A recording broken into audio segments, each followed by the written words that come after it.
Hello and welcome back to my channel. My name is Rutvik. As we have started a series on tenses, here comes a new topic, that is present perfect tense. Now this tense is little complicated to understand because it takes past participle form of verb. So unless we know the past participle form of different verbs, we cannot learn this tense. So that is the reason I've already created a video on forms of verb. Here is a link. I suggest you to go through that video. That will help you to learn this topic clearly. Moving ahead, we'll talk about the structure of this tense, the different situations in which we use present perfect tense with some examples, and at last, we'll talk about some common mistakes we do with this tense. So let's move ahead with the structure. Here it is. We'll start with the positive category. We have a structure that is subject plus has or have plus the past participle form of verb. Now subject can be anything, it can be the nouns or it can be the pronouns. If the subject is singular, we have to use has. If the subject is plural, we have to use have. With the pronouns, I have mentioned a list that is for your reference. So he, she and it will take has. The rest of the pronouns like I, we, you and they will take have. Now along with that, we have to use past participle form of verb. Now moving ahead with the negative, structure is the same. We have to just add not, that is subject plus has or have plus not plus the past participle form of verb.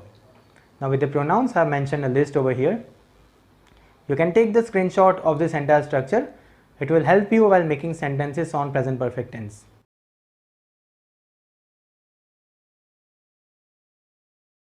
Now one more thing to consider here is that we often do contractions in present perfect tense. That means we combine subjects with the auxiliary verbs has or have. Here I have mentioned a list for your reference. You can have a look at it. So these contractions we only use while speaking or while using the informal language. That is not advisable to use contractions in a very formal language. Now let's understand the exact usage of this tense. When do we use it? I'll tell you. We use this tense to talk about those activities which started in the past and ended in the past as well. But the results or consequences of those activities can be seen or felt in present time. In other words, the activities are over, but their effects are still on. We can also call it the cause and effect relationship. There is an effect, and behind that effect there is a cause. We are going to talk about several examples which will make you clear about the exact usage of this tense. Now the first sentence is, I have eaten 10 mangoes, so I am not hungry. Now there is an activity which finished in the past, but in present time we are seeing its effect. We also call it the cause and effect. Effect is I am not hungry.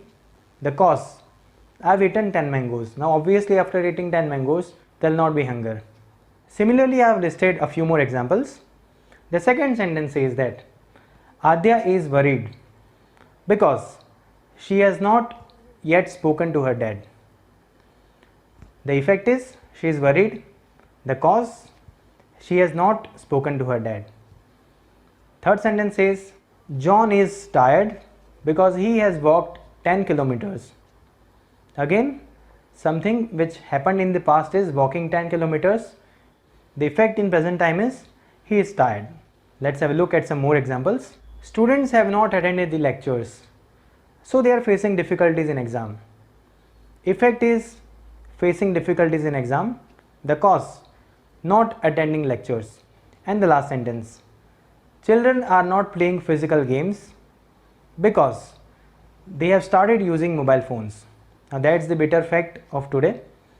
The cause behind not engaging into the physical games is they have started using smartphones. Now I hope that you are clear with this category where we talked about the cause and effect or the past activities and their effects on present time. Now we can also use this tense to talk about the activities which are recently finished, or we might also use this tense to talk about certain life experiences. And while making such sentences, we often use several adverbs. The adverbs are like never, ever, already, just, before, since, etc. So in all these sentences, the adverbs are highlighted for your reference. Let's have a look at the examples. The first says, it has just rained. A recently finished activity. Then we have Nitya has already submitted his report. I have never been to Europe in my life. Now we may use been to talk about our visit. So instead of saying visited or gone, we can use been. That is the past participle form of to go or to be. But here we have used it in the reference of to go. The next says, this is the worst phone I have ever used in my life. Now it talks about a life experience. She has been through this situation before.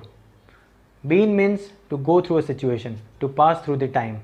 So that means she has experienced similar situation in the past.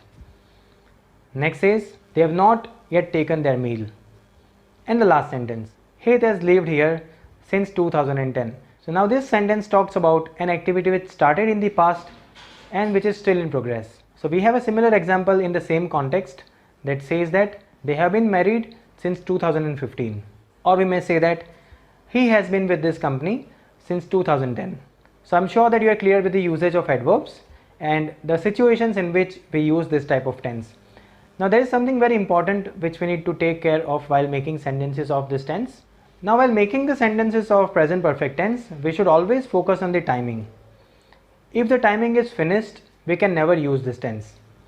For an example, we can never use the words like last year, yesterday, last vacation, last week, etc. If I give an example, I have been to France last year.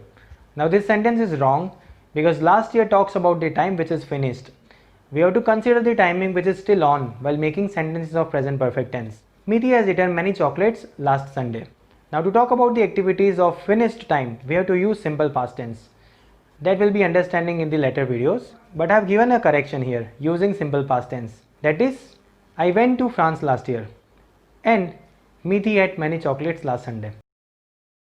So that's it. I hope you are clear with this topic. If you have liked this video and my way of teaching, you can share this video with your friends and family members.